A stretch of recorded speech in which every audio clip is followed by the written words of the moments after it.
Hi everyone, welcome back to my channel. So firstly, I just want to say sorry that once again this video is going up late this week. Things around here are still a bit crazy, definitely not 100% settled, so I didn't manage to get a video up on Wednesday and I apologise. Thank you so much to everyone, by the way, who is being so patient and understanding with me. I appreciate it more than you know. So today's video is going to be a tag video, which I'm really happy about. I feel like I haven't done a tag in absolutely ages. And this is the My Neck of the Woods tag that was created by my friend Kelly over at Books I'm Not Reading. I'll leave her original video down below. And this is such a good tag. I'm super excited to do it. I don't really know why nobody has made this kind of tag before, to be honest. So the idea behind this tag is that firstly, you tell everyone where you're from, and you can define that as narrowly or as widely as you want to.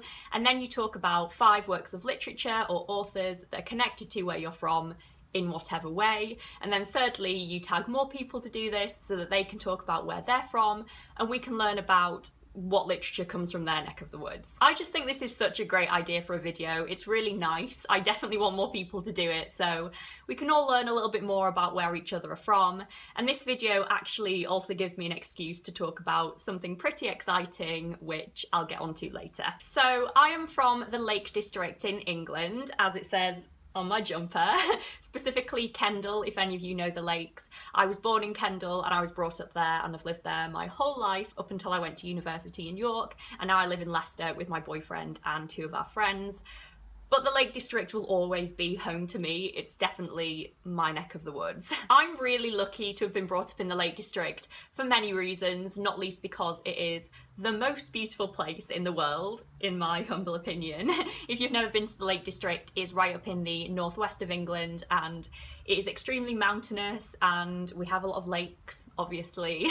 Basically just imagine the complete opposite of living in a bustling metropolitan city.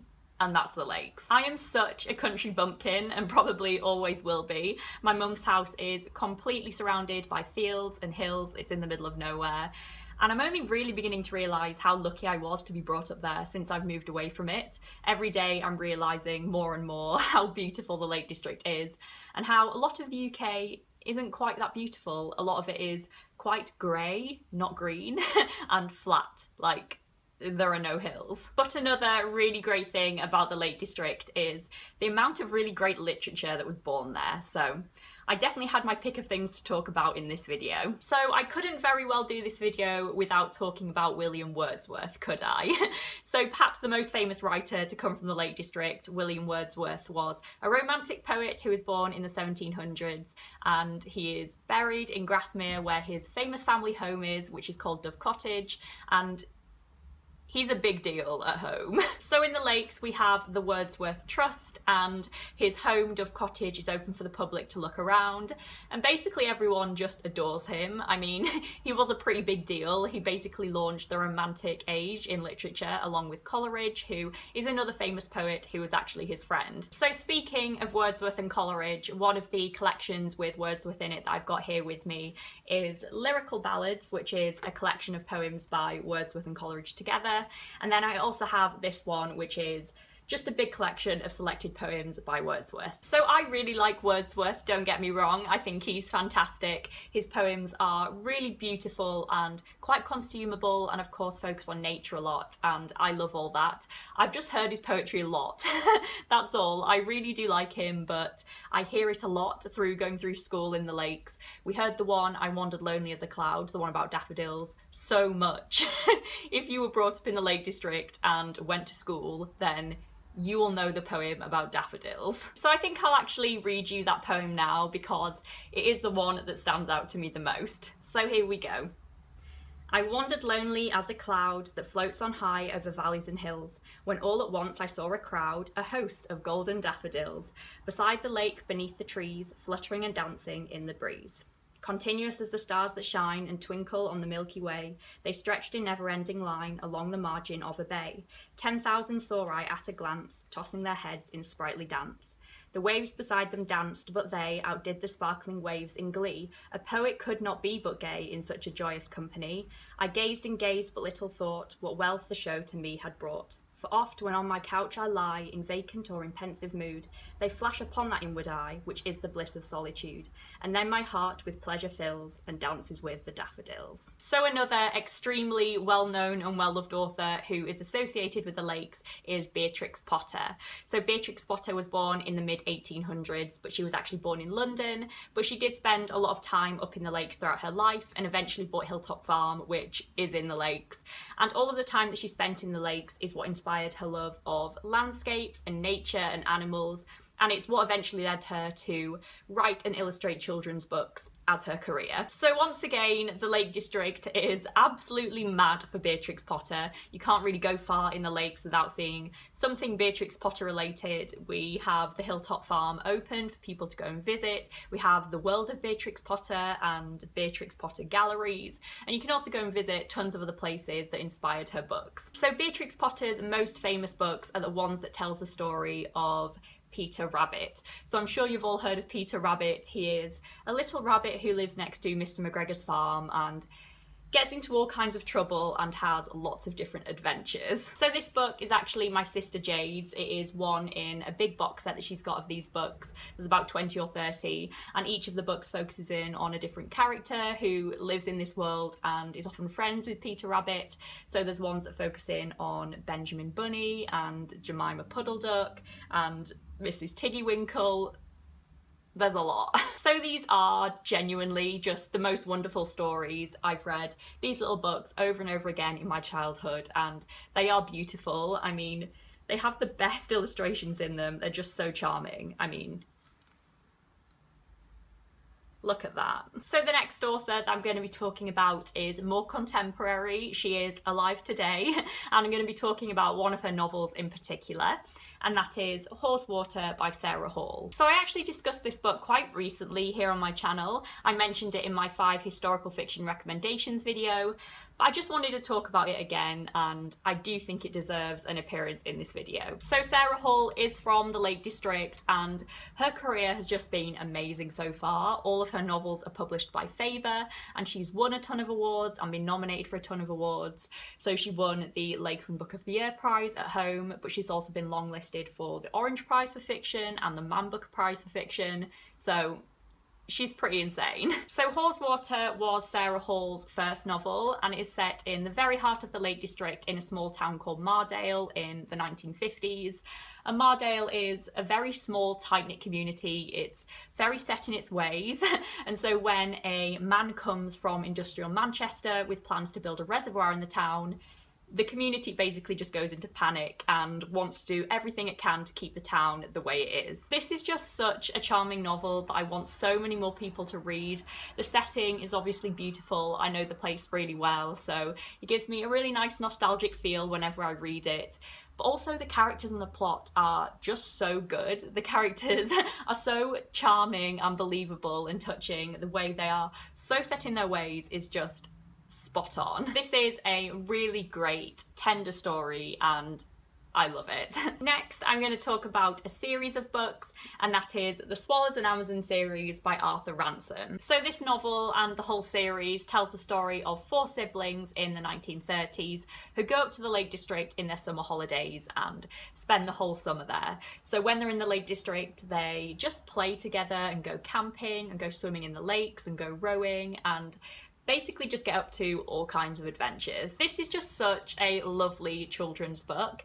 It's set in Coniston, which has some of the best lakes in the Lake District, and it really gives you a real sense of the place. It has a really vibrant setting, and the Lake District comes across really strongly in these books. This book also really well depicts how wonderful and magical and exciting the Lake District can be to you as a child, and just how much freedom you have growing up as a child in the Lake District. And I mean, I wasn't brought up in the 1930s, so I'm aware of the fact that these children had way more freedom than I did, but you get the general idea. I relate to this book quite a lot in many ways, and for that reason it's quite special to me. So the final thing that I'm going to be talking about for this tag is the exciting thing that I mentioned at the beginning of the video, and it's something that I wanted to tell you all about at some point anyway, but this just seemed like the perfect opportunity to do so, and that is that in a month or so's time a new anthology of contemporary Cumbrian poets is going to be released. and it was kind of my idea. So, backstory. I've always wanted to go into publishing, it's always been my plan, and over the past few years I've done a ton of different work experience in publishing and specifically with local publishers at home. So the year before last I started working with Liz Nuttall, who is the founder of Handstand Press, which is a small independent publishing house in Sedbergh, and we started doing some work together and basically became really good friends. So one day Liz and I were having a coffee and a chat, and she was saying to me that she wanted to do one final thing with Handstand before she kind of laid it to rest, and she was trying to decide what she wanted to do. And so she asked me what kind of thing I personally would be interested in. So if I went into a shop, what kind of thing would I want to pick up? So would it be some kind of local non-fiction about wildlife and animals, or would it be, I don't know, local history or short stories or just anything really? And I said the thing that I'd be most interested in would be a poetry collection, but full of contemporary poets. So Wordsworth is great, we all know that, we've already covered that even in this video, but we've seen a lot of him, and contemporary poetry is so exciting, especially in the past year or so. There's been such a surge of it, and I'd really like to see what's going on in Cumbria right now to do with poetry. When I said this, Liz was so excited. I literally remember the coffee and what I was saying and how she reacted, and it was just so cool. She just lit up, and we both agreed that it was a brilliant idea and that it hadn't been done in recent years, and there's so much talent in Cumbria at the moment to do with poetry, and we just kind of wanted to celebrate that. So we started bouncing ideas off each other, and she contacted some friends who are really popular and influential poets in Cumbria, and we met up with one of them for coffee, and she was brilliant, and she was really excited about the idea and said that she'd love to work with Liz on it. And then a brief kind of got drawn up and sent out to lots of different poets in the area, and then we started getting submissions, and it basically all just took off from there. And now we're at the point where it's all finalised, it's done, and it's gone off to print. So I'm not trying to claim that I had anything more to do with this poetry collection than I did. After I kind of suggested the initial idea and it kind of got going, I went back to uni, and I haven't had anything more to do with the production of it since then because I've been super busy and not at home. But Liz has been really kind, and she's always emailing me and keeping me up to date with the whole thing. And we always go for coffees whenever I'm back in Kendal, and so I definitely have been in the loop with the whole thing, which is really cool, and I'm just beyond excited about the whole thing. To be honest, the most exciting thing for me is that I'm going to be getting a mention in the front of the poetry collection when it comes out, which is so cool. Liz is always saying that she's so thankful that I came up with the initial idea. She's always so nice about it. I mean, it was just something I thought of, but she always says she's really thankful, and she's going to give me a little recognition in the front of the book saying thank you for the initial idea. So that's just so cool that my name is going to be in an actual book. So that's just something that I'm really excited about and really wanted to share with you all. I don't know how many of you will be interested in it, but I thought it fitted really well in this video, so I thought I'd tell you about it anyway. Thank you very much, Kelly. I just think it's going to be a brilliant representation of the current poetry scene in the Lakes today, and that's really exciting. There's going to be poets in it from all different ages and different backgrounds, and it's just so exciting. I cannot wait to get my hands on the real thing. So that's going to be it for my version of this tag. Thank you so much once again, Kelly, for tagging me. I think it's brilliant. It was so much fun to film. I really enjoyed just talking about the lakes a little bit and about some books that really mean a lot to me. So I'm going to tag a few people to do this video if you want to. I'm going to tag some people who I've never tagged before and some people who I haven't tagged in a while. So the people I'm going to tag today are Rachel from Rachel Marie, Izzy from Izzy Reads, Alex from What Page Are You On, Robert from Barter Hordes, and Petra from Petra U. Thank you so much for watching this video, everyone. I really do appreciate it. As always, I hope you're really well and are happy. I hope school's good or uni's good if you're back there, or work's good, or just whatever you're doing. I hope you're all having a really nice time, and I'll see you all next week, hopefully on time with my next video. Bye.